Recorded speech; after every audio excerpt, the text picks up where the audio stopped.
Mais uma vez, a palavra impeachment não sai das redes sociais e da boca do brasileiro. É possível que com Bolsonaro nós tenhamos o terceiro presidente afastado desde a Constituição de 1988. Mas você sabe como funciona esse processo?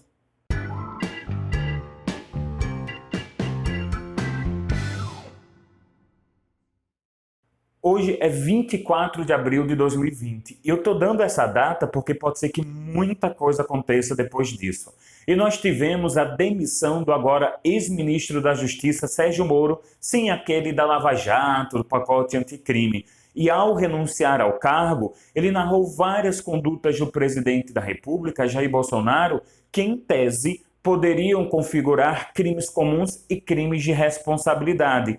Esses crimes de responsabilidade que poderiam levar a um processo de impedimento ou impeachment. Mas antes de entrar nesse tipo de processo, é importante que a gente consiga fazer essa diferenciação entre os crimes comuns e os de responsabilidade. Os comuns são aqueles que são definidos juridicamente, que qualquer pessoa pode acabar praticando e sendo responsabilizada e vão ter ali uma punição pena, normalmente uma pena privativa de liberdade como castigo.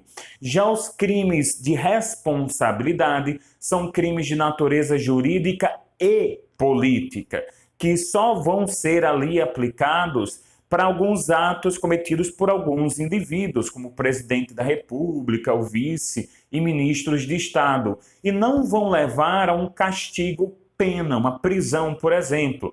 Eu vou ter ali a perda do mandato, afastamento dos direitos políticos e algo desse tipo. E aí é justamente onde entra o processo de impeachment ou de impedimento. Enquanto o crime comum, no caso do presidente da República, é julgado no STF, de acordo com o artigo 102 da Constituição, porque ele tem o foro por prerrogativa de função, é uma espécie ali de competência especial para julgamento pela mais alta corte, que é definida durante o mandato dele, em razão do mandato. E ele seria denunciado pelo PGR, o Procurador-Geral da República. Isso para o crime comum. Enquanto isso, para o crime de responsabilidade, nós teríamos uma denúncia que poderia ser apresentada por qualquer brasileiro, qualquer cidadão brasileiro, desde que aí, no exercício, no gozo de seus direitos políticos. E essa denúncia, ela vai apresentar quais teriam sido os crimes cometidos pelo presidente.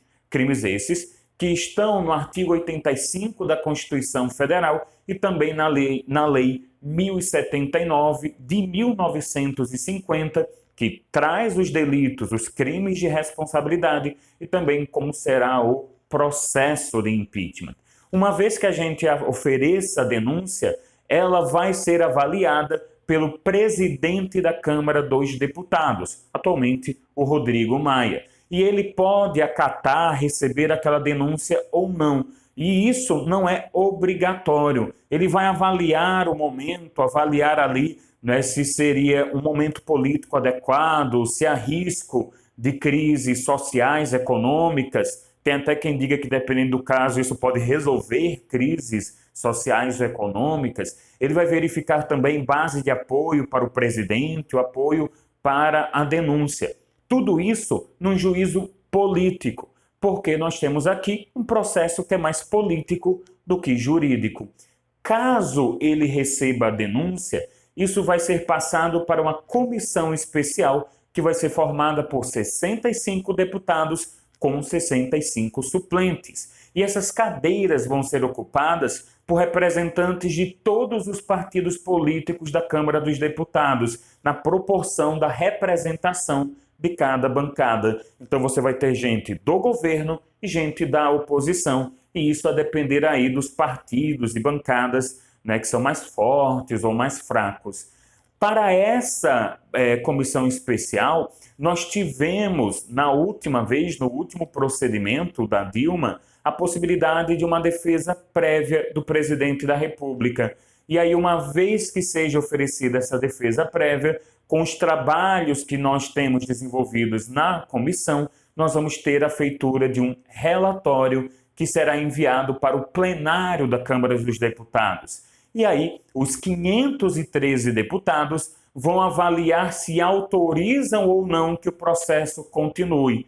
Isso mesmo, não é a Câmara que julga o presidente da República. Ela apenas autoriza que ele seja julgado por crime comum pelo STF e por crime de responsabilidade pelo Senado Federal. E para que esse processo possa continuar, é necessário uma maioria qualificada de 2/3 desses 513 deputados federais. Uma vez que isso vá para o Senado, também deve haver o recebimento dessa denúncia pelo presidente daquela casa, atualmente o Davi Alcolumbre. Uma vez que ele receba, nós vamos ter o encaminhamento para outra comissão especial, que também vai ser formada respeitando a proporcionalidade das bancadas presentes agora no Senado. E aí, caso haja esse recebimento da denúncia, neste momento, o presidente da República será afastado por um período de 180 dias e quem vai exercer as suas funções é o vice-presidente da República. Esses 180 dias vão ser utilizados para que ele possa se defender e, caso sejam ultrapassados, o processo continua, mas ele volta às suas funções como presidente. Sendo que nos dois casos que nós tivemos pós-88, o de Collor e o de Dilma, não houve aí algo a mais, né? A gente não ultrapassou esse prazo dos 180 dias. Ok, o presidente foi afastado. Ele vai agora oferecer uma defesa. E aí nós vamos ter as sessões no plenário, em que vão ser ouvidos tanto aqueles que denunciaram, quanto o presidente. Ele pode fazer ali uma sustentação pessoal. Vão ser ouvidas também testemunhas, examinados documentos e vai haver a decisão de mérito por parte dos senadores. Essas sessões de julgamento vão ser presididas pelo presidente do STF. Atualmente, se houver o impeachment, seria o Dias Toffoli. E para que haja condenação do presidente, é necessário também uma maioria qualificada de 2/3 dos 81 senadores. E caso haja, então, essa condenação, o presidente perde o seu mandato e aí o vice-presidente assume de maneira definitiva. Veja, não é outra pessoa. Eu não vou ter a convocação de uma eleição. É o vice-presidente daquela chapa que vai assumir. A única possibilidade da gente ter alguma coisa diferente é caso o próprio vice-presidente também caia. Vamos imaginar que os dois respondam por um processo de crime de responsabilidade. Ou então, de repente, o vice-presidente morreu, ou há uma cassação da chapa, e já sai do processo de impeachment. E nesses casos, você passaria para uma linha sucessória que vai incluir o presidente da Câmara dos Deputados, o presidente do Senado e também o presidente do STF, tá? Nessa ordem aí. Mas, se tudo correr bem, é o vice-presidente da República que assume. Foi o caso de Itamar Franco com Fernando Collor, também foi o caso do Michel Temer com a Dilma, tá certo? Além do afastamento do mandato, o presidente ficará inabilitado para funções públicas.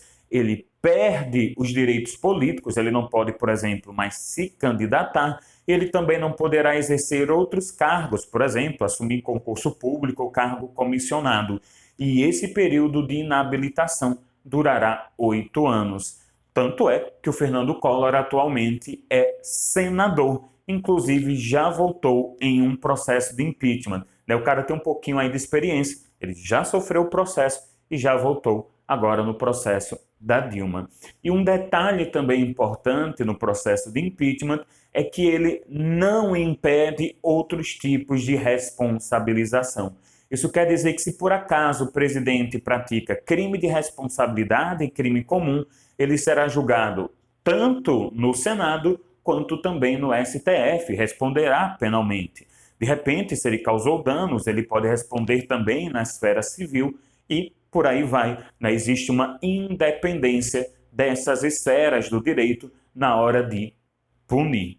Então é isso, pessoal. É um processo que, por mais que aparentemente seja simples, ele acaba sendo, na verdade, demorado, porque você vai ter ali várias sessões em cada uma dessas etapas. Por exemplo, essas comissões especiais vão se reunir em pelo menos 10 sessões. Além do mais, toda a discussão política, nem sempre o processo é iniciado.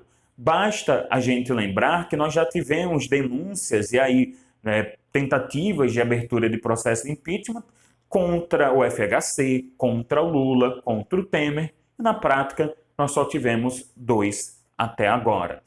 Mas, claro, eu estou falando aqui de uma maneira hipotética, não estou dizendo que o Jair Bolsonaro cometeu crime ou deixou de cometer crime, tanto de responsabilidade quanto crime comum. Muitas pessoas afirmam que, em tese, ele já teria cometido diversos crimes de responsabilidade. E realmente, há várias condutas dele que podem, caso comprovadas, ser configuradas, desde quebra de decoro, intervenção indevida em órgãos públicos e por aí vai, além de crimes comuns, né? A própria entrevista hoje, a coletiva do Moro, hoje, 24 de abril, quando eu estou gravando, ela traz a possibilidade de advocacia administrativa, falsificação de documento público, entre outros crimes. De qualquer maneira, seja num processo por crime comum ou seja num processo por crime de responsabilidade, é necessário, antes de uma eventual condenação, que provas sejam produzidas, já que, em ambos os casos, vai prevalecer o direito à presunção de inocência ou de não culpabilidade.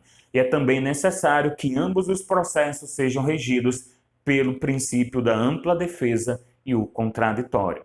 Tá certo? Então eu espero que eu tenha elucidado vocês a respeito desse processo. A gente vai ter muito mais discussão sobre ele nos próximos meses. É possível que quando você esteja me assistindo, ele esteja rolando, já tenha rolado ou nem tenha acontecido, mas é importantíssimo que a gente saiba como ele funciona, quais são os seus pressupostos, para que a gente não caia eventualmente em informações erradas, em fake news, nem as propague, tá certo? É sempre necessário que a gente tenha conhecimento científico, no caso, a ciência do direito.